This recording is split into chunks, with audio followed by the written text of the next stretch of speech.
Hi, my name is Niels, and in this video, I want to reflect on what I've learned in my professional development class focused on communication from last fall semester in 2025, and how I plan to apply it to my academic and professional career, um, and how it connects to my internship plans and my future development.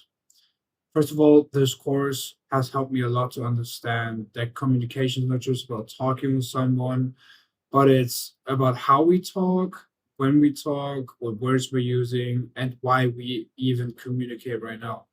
Especially in professional environments like sports organizations, that plays a big role, which involves my future plans, or even just the networking event, for example, we had, which will play a big role at some point.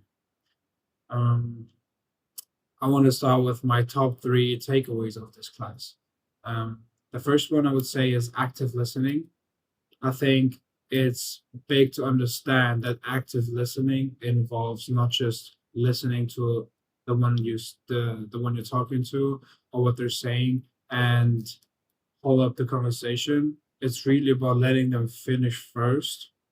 Don't interrupt them and don't plan your answer out in your head while they're still talking. They may be answering their question at the end of what they're going to say, and then whatever you're going to say doesn't make any sense anymore. Or let them talk through until the at the point that they want to express, and then reflect on what they said, and then answer after. So I think active listening is a big thing that I've learned or improved with my communication with other people. My second takeaway is constructive feedback or anything that relates to feedback. Because I, for myself, identified that one of my weaknesses is that sometimes I have too much empathy. And with people that I care about, it's hard to give them feedback or constructive feedback or criticize them because I feel bad or like I have too much empathy for that. But I think I have to realize that it's very important to give feedback, even if it's bad. And if it's negative, it has to be constructive. And this class showed me in certain ways how to deal with it or how to improve it and showed me ways how to talk to people where I still give them the feedback that I need to tell them, but maybe in a way that doesn't let me feel bad for them. And the third one is how to write or how to professionally communicate through written stuff like emails, messages, or written documents. I think that's mainly the purpose of this class as well, to be professional in what you do, and your communication is mainly or oftentimes based on emails, especially when you want to talk to someone that could be your future manager or something. They get the impression of you through emails first before they met you. And if you don't act professional on this level, they're probably not going to let you show how you're acting when you're in front of them. So they won't even give you the chance if you don't act professional with emails and written documents. So I think this class showed me or showed all of us students how to communicate with professors and even professionals in any area you want to talk to, how to professionally communicate with them and what matters. Um, these takeaways I could integrate in both my academic and professional career or future plans. Academically, for the rest of my study, um, it will help me to apply these skills in group projects, presentations, or communications with my partners in the group project or professors. Um, Active listening can help me to contribute better in team discussions, to motivate people or like being a good listener and communicator within a group that brings us further and doesn't stop us or interrupt us in the process. Um, and constructive feedback will allow me to collaborate more effectively with classmates. So I can reflect on what happened and tell them in a way I don't have to sweet talk them, but I can really just express what I'm trying to say. Um, and written communication obviously is always important. And when you go into the job world, there's always common moments where you need to be professional with the written communication with anyone.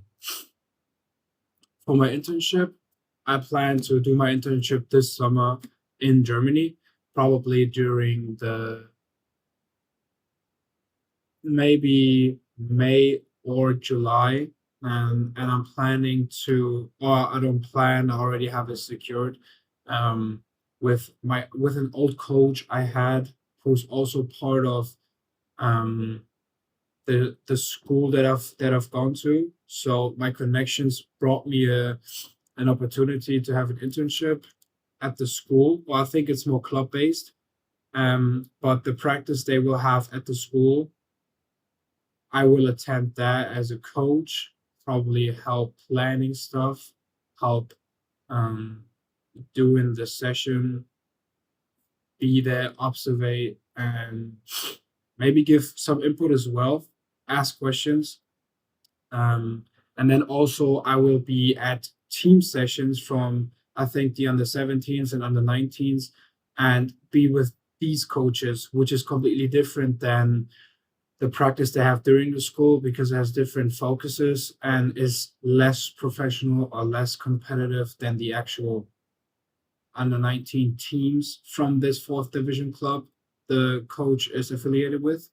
And yeah, I'm trying to take the best out of it and maybe even have an insight into the administration side of a club to see be um if a job would suit for me, or if it really has to be something related to the game, the players, or the pitch. Yeah. And I think I forgot to say how these skills can apply in my professional career. And I would have to say that, especially in sports and coaching environments, these skills that I just named are essential in communication between my supervisors, if I'm a coach, my supervisors, managers, or even my players. I need to give them constructive feedback.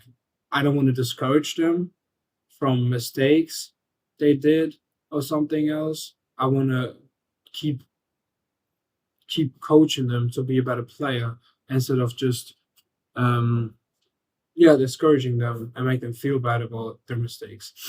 Um, yeah, and strong communication is just important to anyone around me that is involved in my job.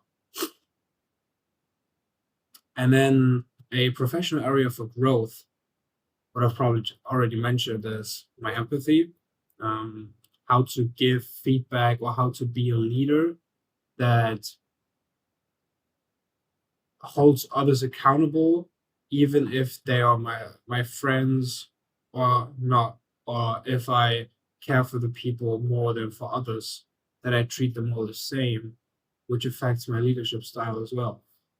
Um, and I think this is an area I could grow in so that I don't, so that the players around me or in my team don't feel treated differently than others, or that they get the feeling I like someone more than them, which is not good in a team because this can create tension, and then the level or the competitiveness drops down because the focus shifts to these problems instead of staying in our team and focusing on being competitive and professional during practices or games, even outside practices and games. Yeah, I think that was my presentation. It's a little bit longer than 5 or 6 minutes. I hope that's fine. I hope it loads up on YouTube quickly. Yeah. If you have any questions, if you have any concerns, you can always email me.